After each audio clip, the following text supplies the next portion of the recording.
This is Mrs. O'Neill for Chapter 9, Section 3, Part 2, Naming Molecular Compounds or Covalent Compounds. So you should have watched that intro information, and this time the beginning to about 5 minutes and 12 seconds. Again, I did it backwards, but that's because that's the way I teach it.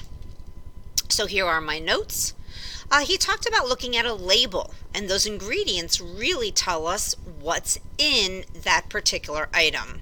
He talked about the 3 types of bonds, the ones that you're going to be more familiar with or you need to know for this course. Ionic bonds, which is a metal and a non-metal. Starts with a metal. Good thing to look at.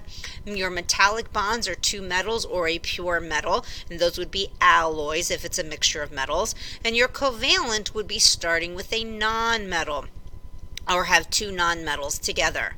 So we talked about the rules for naming these covalent, or in this case, molecular compounds. And the big thing I want you to take notice of is those prefixes. Not going to worry too much about rule number 1 and rule number 2, because you'll never really have to form a molecular compound, but he at least gave you those rules as a kind of a reminder that there's always rules in place, but then there's always exceptions to those rules. So I just want you to be aware of the prefixes that are involved, the idea of that mono, and again, that first element, there's no such thing as mono in that first element of the compound, and again that second part of the compound we're going to change its name to IDE, which you learned in chapter 7. That's the whole idea of really kind of putting that into your brain about that IDE ending for the second part of a compound being just one element, one nonmetal. And then he did some examples for you. So off to your notes packet. Again, pause the video, read as you write, and then play to hear my words. So the biggest thing to keep track of is what does the compound start with. So if the compound starts with a non-metal, we're going to name it the molecular way. So it starts with a non-metal, you're going to use prefixes. Those prefixes are going to correspond to how many of those atoms you have, and we want to remember that mono is not used. The second part is always going to be a non-metal. Just like when we talked about those binary ionic compounds, we're going to change its ending, and this time mono is going to be used. We always need to use a prefix to tell us how many of those atoms there are for that second part of a compound. So let's look at molecular compound examples. And again, this is, some of you guys are going to think this is easier than writing the formula, and some of you are going to think this is a little bit more difficult. The thing I also want to remind you is we're not dealing with any charges. Now we're dealing with how many of each of those atoms we have of that particular element, and we need those prefixes. So now we're going to be focusing on those subscripts. So here we go. So the first part is S. S stands for sulfur. By the way, you might want to wait until I do number 1 and 2 and then pause the video and write in the information. Then hear me do 3 and 4. Again, pause, write in the information. And notice how I'm squaring things and highlighting things. You might also want to put that in your notes as well.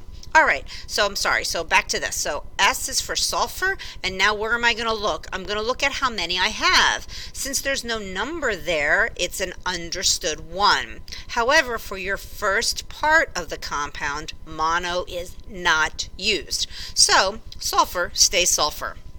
All right, second part is O, and O stands for oxygen, but because it's the second part, we're going to change it to oxide. So now I need to know how many oxygen atoms we have, and we have 2 of them. It doesn't matter how many we have, we always need a prefix for the second part. So look back on your prefixes. 2 atoms of oxygen really means di, so we're going to have to add the prefix of dioxide. So the name of SO2 is sulfur dioxide. So let's try number 2. Number 2, we're starting with nitrogen. Nitrogen just stays nitrogen. Let's look here. Again, there's only one of them, so mono is not used in the first part. All right, so second part, it ends with hydrogen, but remember hydrogen is going to change to hydride. And how many are there? Because no matter what, that second part, we need that prefix. So if you look on your list of prefixes, 3 means tri, so we're going to have trihydride. So at this point, you might want to pause, you might want to highlight, you might want to square and circle and get you to understand where those names and prefixes are coming from. All right, so hopefully you paused and wrote those in, made yourself some little notations, and let's do 3 and 4, and then you can pause again. All right, here we go. AS, your periodic table tells me that AS is arsenic, so I'm going to write that in there. So do we have more than one of them? Yes, we have 2. So the first part, we need that prefix of di.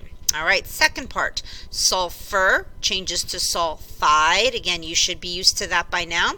And now how many sulfur atoms do we have? We have 5 of them. Looking at that prefix list, you're going to notice that 5 is penta, like the pentagon. So again, diarsenic pentasulfide is the entire name of this molecular compound. All right, here we go.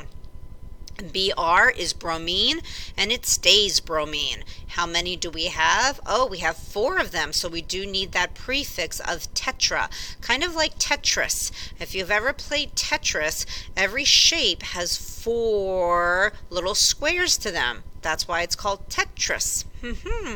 And C stands for carbon, but we're going to change carbon to carbide. Again, at this point, if you put carbonide, I'm okay with. You're going to listen and hear and see so many endings of how they're changed, so you will catch on. And how many carbon atoms do we have? Well, I don't see a number, so it's an understood 1, and that understood 1 prefix is mono. So this particular molecular compound is called tetrabromine monocarbide. Oh boy, is that a mouthful. So pause the video and make sure to get that information in your notes. Now let's look at these practice problems. So here I'm really going to just show you the answer, I believe, or maybe do a little notation, but it's up to you if you want to pause and try to do 1 or 2 and then listen to my words, and then try do 3 and 4 and listen to my words. It's up to you, or if you think you know what you're doing, do all of them and then just check your answer. All right, so hopefully you made a decision on how you're going to be dealing with these practice problems. Let's see here. What did I do? I'm highlighting the 2 and the 5 to in my head going, okay, this compound starts with P, which is phosphorus, which is a non-metal. So I am going to focus on the prefixes. I'm going to focus on the subscripts to give me those prefixes. So di comes from that 2, di, phosphorus stays the same, and I have 5, that's where the penta comes from, and sulfur changes to sulfide. So hopefully that makes sense. All right, number 2. Again, I'm going to highlight those subscripts, because those subscripts tells me that I have to focus on prefixes, because nitrogen is a non-metal. So nitrogen stays nitrogen, but I do need mono and change the ending of oxygen to oxide. So nitrogen monoxide. All right, number 3. All right, B stands for boron, and boron is a non-metal, but I have 3 of them, so that's where the tri comes from. Okay, so I did this the other way. And bromine changes to bromide, but I have 4 of them, and that's where the tetra comes from. All right, number 4, here we go. Again, nitrogen, and there's 1 of them, and iodide, right, iodine changes to iodide, and I have 3 of them, and that's where the tri comes from. So hopefully it's starting to click and make sense. So my strong suggestion, if you haven't done so already, pause and see if you can do these next 4 on your own. Again, you're focusing on the subscripts to give you the prefixes, because all of these compounds start with a non-metal. All right, so did you get that, that, and that? And again, if you are not understanding, maybe star the ones you're not understanding or circle what you did wrong, and you can always ask me or another student in class when we're doing the book work. So on your next video, this is where it's going to get a little interesting. In your next video, you're going to do practice problems. But these practice problems now are going to be all mixed up with both ionic and molecular. Because in the real world, you're not going to just get ionic compounds. In the real world, your ingredients to your soft drink, like he talked about that soda in the very beginning, the ingredients are all mixed up between different kinds of compounds. So you're going to see binary, metals with multiple charges, and polyatomic ions with your ionic compounds. And of course, you're going to see binary molecular compounds. You're going to have to write a handful of them and name a handful of them. So now they're all mixed up. So I will tell you, please keep in mind, what does the compound start with? If it starts with a metal, it's going to be ionic. So now you have to think about how to name those ionic compounds. If it starts with a non-metal, you're going to name it the molecular way. Again, how do we name compounds that start with the non-metal? All right, so a quiz that is quick. I believe there's 3 questions. So pause the video and see if you can come up with an A, B, C, D answer. Hopefully you came up with that. How about number 2? Pause. Which one is incorrectly named? Hopefully you came up with that, again, using your periodic table and locations of those elements. And number 3. All right, so hopefully this makes sense. Phosphorus comes first, sulfur comes second. There's 4 of these guys and 3 of these guys, so you should have come up with letter C. All right, guys, we will see you in class.